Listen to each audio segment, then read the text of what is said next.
Pesan kepada anak-anak, jatuh air mata orang pangku semalam muslimat ketika Ustazah sebutkan, tolonglah dengan anak-anak kita bagi tahu mana ada ibu yang tidak memaafkan anak-anak. Semua ibu pasti maafkan anak. Itu lisan mak saya selalu sebut.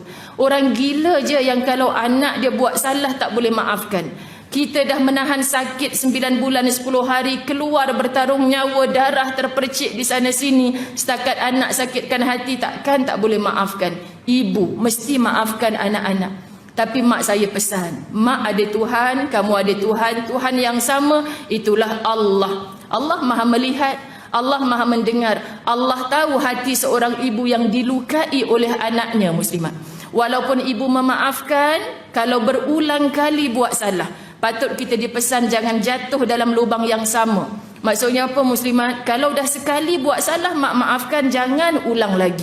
Kalau ulang lagi yang darah mungkin jadi nanah, dirawat muslimat, tapi parutnya masih ada bengkak dalam hati ibu.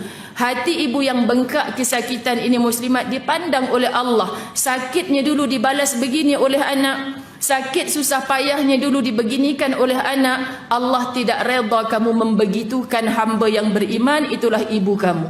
Lalu duhai anak, takutlah kamu dengan ancaman Allah. Kamu telah menyakiti hati ibu yang mulia itu. Maka ibu lisannya memaafkan, takut Allah tidak memaafkan perbuatan kamu. Sebab tu pesan ke anak-anak, jangan takutkan anak-anak dengan makhluk. Kalau kamu buat macam ni, malulah mak dengan jiran. Kalau kamu buat macam ni, malulah kita dengan saudara-saudara kita. Ini takkan lekat di hati. Tapi kami selalu ditakutkan, ingat kalau buat lagi Allah tak pernah buta, Allah tak pernah tuli. Maka muslimat kita akan berpisah jasad, tapi nanti dekat syurga bertemu balik. Kalau yang mati tu insya-Allah dalam baik, yang bakal mati ni pun teruskan kebaikan. Sebab tu hari ni anak cucu ziarah, buat apa saja kebaikan, niat untuk arwah nenek sekali sayang. Kerana apa? Kalau kita tak teruskan kebaikan nenek, kita takkan jumpa nenek. Berpisah ni perpisahan yang selama-lamanya. Hanya jumpa dalam syurga muslimat. Kalau tak masuk syurga, takkan bertemu. Takkan bertemu. Sebab tu ibu jangan berhenti menasihat anak walaupun sedikit kecewa, belum mau diikut patuh lagi. Yakinlah mungkin setelah kita mati, baru anak-anak ni teringat dengan pesanan-pesanan mak. Baru nak jadi orang baik, berazam jadi baik, walau sempat sekejap jadi baik, insya-Allah nanti bertemu dengan ibu yang baik itu di tempat yang paling baik, itulah syurga Allah. Tapi kalau kita rasa dah tebal dah ustazah tu, tak boleh nasihat lagi dah, silap ibu.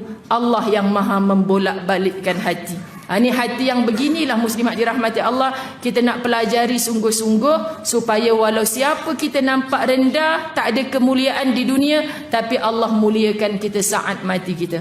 Mudah-mudahan seluruh yang mendengar pada hari ini muslimat mendapat manfaat untuk sisa-sisa kehidupan kita. Betul tak? Sisa. Kerana semua kita ni sedang dikepung oleh ajal. Sama ada saya dulu, seluruh yang mendengar ni pasti hari-hari ada kematian. Lagi-lagi menjelang Ramadan muslimat. Lagi nak Ramadan, lagi kerap kita mendengar kematian. Allah Tuhan tak sempat berRamadan orang tu.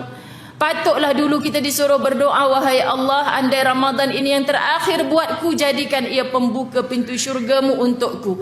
Hapuskan dosa-dosaku dengan Ramadan ini. Belum tentu muslimat. Sebab itu saya sebut di mana-mana dalam sebulan ni, tolonglah Syakban dah kita ni. Tolong perhatikan mana hutang puasa fidyah yang belum selesai. Masuk Ramadan betul-betul elok.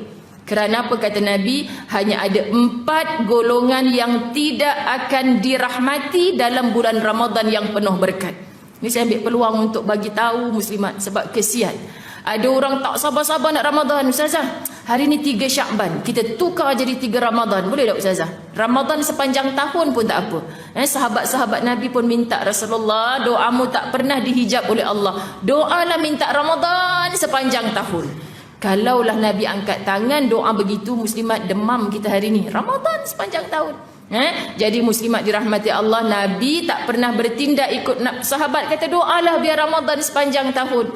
Nabi bertindak ikut wahyu, bukan mengikut nafsu, bukan mengikut momokkan daripada pengikut-pengikutnya, bukan muslimat. Maka Ramadan hanya setahun sebulan sahaja dalam bulan Ramadan. Tidak akan dapat rahmat pertama orang yang pemabuk minum arak. InsyaAllah selamat belaka ni. Kan ada yang minum arak malam tadi? Ustazah ni biar betul. Tak ada. Tak Tak ada muslimat. Kalau dulu pernah Ustazah sikit kita bertaubat dah. Mudah-mudahan Ramadan ini kita beroleh rahmat. Dua, tidak akan beroleh rahmat dalam Ramadan yang dijanjikan penuh rahmat. Semua layak dapat rahmat. Tapi orang ni tak dapat rahmat. Siapa? Derhaka kepada ibu dan ayah. Subhanallah muslimat. Derhaka pada ibu dan ayah. Maka sebelum masuk Ramadan, bukan tunggu pagi Syawal, sebelum Ramadan bertemulah. Sebab tu biasa lazimi minggu-minggu akhir balik kampung. Sebab apa? Minggu depan nak Ramadan. Kalau boleh buka puasa pertama tu bersama dengan ibu dan ayah. Kerana apa? Muslimat nak ambil barakah. Satu hari ataupun malam pertama bersahur itu bersama ibu dan ayah. Sembang penuh kemuliaan. Mak, ingat tak dulu cik pernah sakitkan hati mak kan? Ampunkan mak, maafkan mak. Orang yang derhaka kepada ibu dan ayahnya tidak akan dirahmati dalam bulan Ramadan. Nak panjang lagi ni, banyak muslimat orang Pangku dapat rezeki semalam ni. 1 jam bab orang yang tidak dapat rahmat Ramadan saja. Yang ketiga, muslimat dirahmati Allah, orang yang putuskan silaturahim.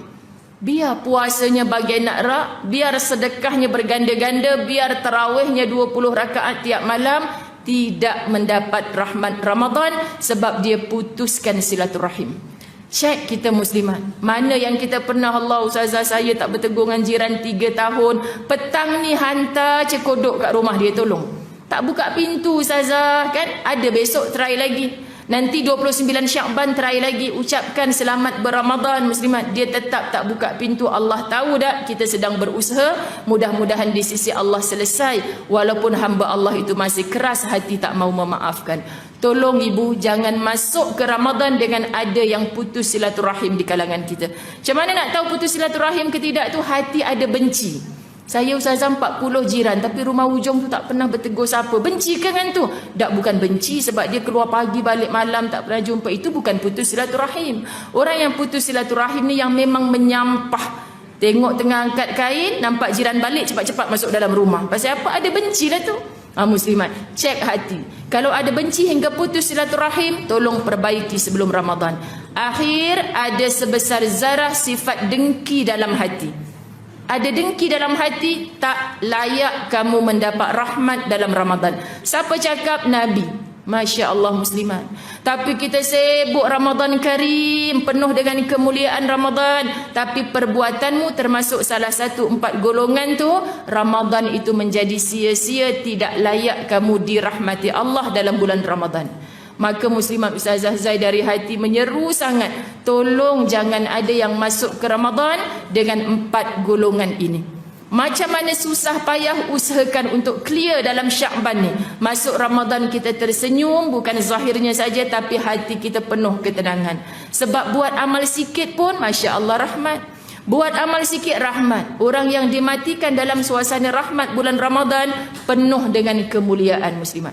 Tapi kita mengharapkan indah sebulan tu mati bulan Ramadan, bulan penuh mulia. Tapi dia termasuk dalam 4 golongan ni, satu rahmat Allah pun tak sampai pada dia. Kesian. Jadi Ustazah kesian ni maksudnya tolong ingatkan. Sebab Ustazah Zai tahu dah, yang depan Ustazah ni tarawihnya insya-Allah hebat, puasanya lagilah tak pernah tinggal, sedekahnya berganda-ganda dalam Ramadan. Sebab depan Ustazah ni semua orang yang on the way nak mencari jalan pulang bertemu Allah.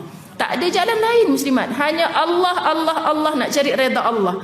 Jadi sayanglah muslimat kalau kita masuk ke dalam Ramadan masuk 4 golongan tu. Tolong sebar-sebarkan di mana-mana. Jangan berramadan dengan salah satunya. Kita anak muslimat cepat-cepat minta kepada ibu dan ayah.